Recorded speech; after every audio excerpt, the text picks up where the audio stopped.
दोस्तों, मेरी कहानी आंसू पश्चाताप के चौथा भाग आ चुका है।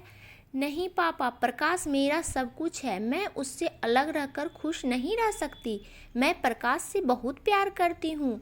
ठीक है, अगर तुम्हारी यही ख्वाहिश है तो मैं तुम्हारी शादी प्रकाश से कर दूंगा, परंतु आगे कुछ हुआ तो मुझे दोष मत देना।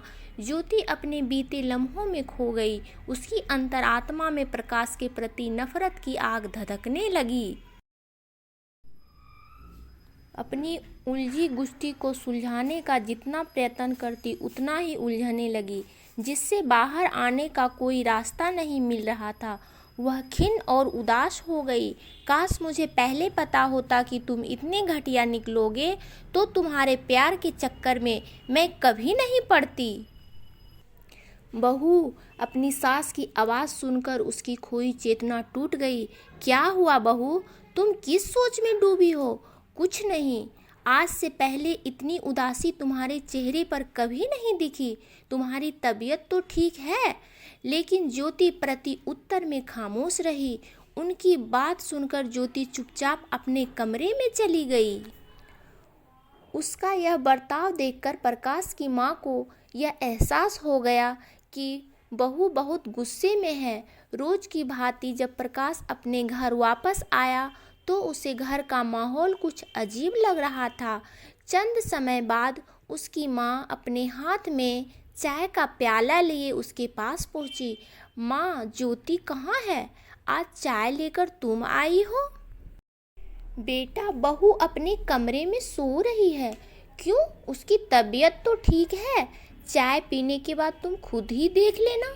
यह सुनकर प्रकाश अपने कमरे में चाय का प्याला पकड़े हुए ज्योति के रूप में प्रवेश किया, लेकिन उसे बेड पर औंधे मुंह लेटे देखकर हैरानी में पड़ गया और संभलते हुए बोला, क्या हुआ ज्योति, तुम्हारी तबीयत तो ठीक है? मेरी तबीयत से तुम्हें क्या लेना? तुम मेरी पत्नी हो। बकवास बंद करो। अगर मैं तुम्हारी पत्नी हूँ तो वह कौन है जो बनारस सागर में मिलती है? ज्योति, एक ऊंची आवाज़ में बोलकर वह शांत हो गया। मैं सोच भी नहीं सकती कि तुम इतने गिरे हुए इंसान हो। तुम जो मेरे बारे में सोच रही हो वह सत्य से परे है। ऐसी कोई बात नहीं है। अपना मन को शांत करो। इन्हीं शब्दों के साथ उसकी नरम कलाई को पकड़कर उसे बिस्तर से उठाने का प्रयत्न करने लगा। खबरदार प्रकाश, अगर तुमने मेरी हाथ को स्पर्श किया तो मुझे इतना जलील मत करो। ज्योति, बताओ मैंने क्या किया कि तुम इतनी खफा हो? उठो, मेरे से बातें करो। वह मायूस होकर ड्राइंग रूम में वापस चला आया। अगले दिन प्रकाश नित्य की भांति अपने काम पर चला गया। वह जब घर वापस आया तो ज्योति मायूसी की हालत में घर का काम कर रही थी। समय गुजरता गया, दिन बीतते गए, पति पत्नी के बीच दूरियां बढ़ती गई और कुटुता बढ़ने लगी। भाई बहन का अनोखा त्योहार रक्षाबंधन आया। प्रकाश असमंजस में था। बड़े स्नेह और प्यार के साथ कल्पना अपनी बेटी को लेकर प्रकाश के हाथों में राखी बांधने उसके घर पहुंची। वह दरवाजे पर खड़ी प्रकाश की मां के पैरों में नतमस्तक हो गई। साथ में निक्की भी उनके पैरों को छूकर खड़ी हो गई। खुश रहो बेटी। मम्मी, मामा कहाँ हैं? यह क्या बोल रही है? प्रकाश भैया को पूछ रही है। तेरा मामा थोड़ी देर में आएगा। आओ मेरे साथ अंदर चलो। इसे अपना ही घर समझना। वह उसको अपने साथ लेकर अंदर ड्राइंग रूम में लेकर आई। माँ, भाभी जी कहाँ हैं? बहू अंदर है। वह ज्योति के बेडरूम की तरफ इशारा करके बोली, जाओ जाकर मिल लो। कल्पना ज्योति के बेडरूम में प्रवेश की। नमस्ते भाभी जी। जी नमस्ते। और भाभी जी कैसी हो? समझो एक एक कर दिन बिता रही हूँ। नहीं भाभी, ऐसा मत कहो, क्योंकि ज़िंदगी के दिन तो मेरी जैसी अभागन काटती है। आप तो प्रकाश भैया की प्राण हो, जो आपकी याद में दिन रात गुनगुनाते रहते हैं। तुम्हें कैसे पता कि वह मेरी याद में दिन रात गुनगुनाते हैं? भाभी, मुझे नहीं मालूम होगा तो किसे मालूम होगा? बहुत खूब। और क्या जानती हो उनके बारे में? यही कि वह एक आदर्श पति के साथ साथ एक नेक इंसान भी हैं, जो अपना फर्ज ईमानदारी और निष्ठा के साथ निभाते हैं। ऐसे लोग समाज में बहुत कम हैं। बहुत खूब। और क्या, मेरे लिए तो वह देवता समान है। उनकी भावनाओं की पूजा करती हूँ। कल्पना के निश्चल वाणी ज्योति के जहन में कुतूहल मचाने लगी। उसके दिल में नफरत की ज्वाला भड़क गई।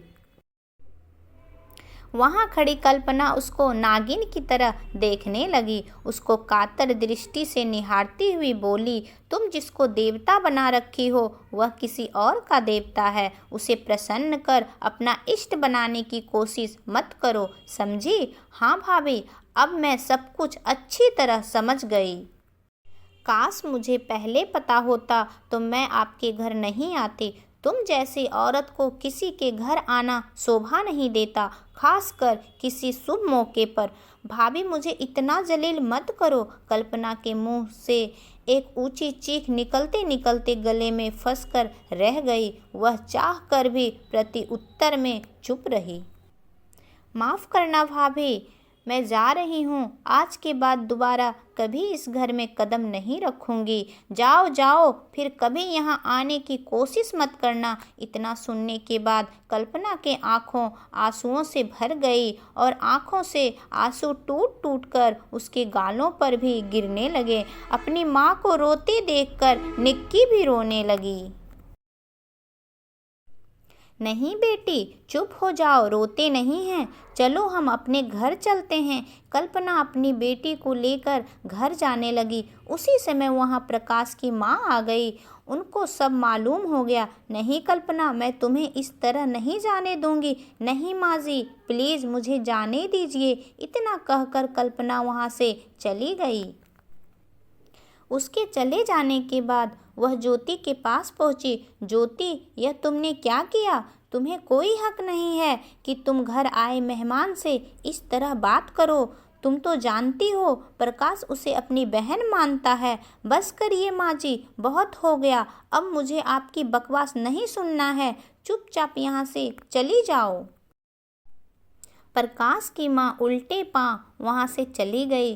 ज्योति का यह भयंकर रूप देखकर उन्हें एहसास हो गया कि उनके घर में अब शांति नहीं रहेगी। वह मन ही मन भगवान से प्रार्थना करने लगी, हे भगवान, मेरे घर को टूटने से बचा लो।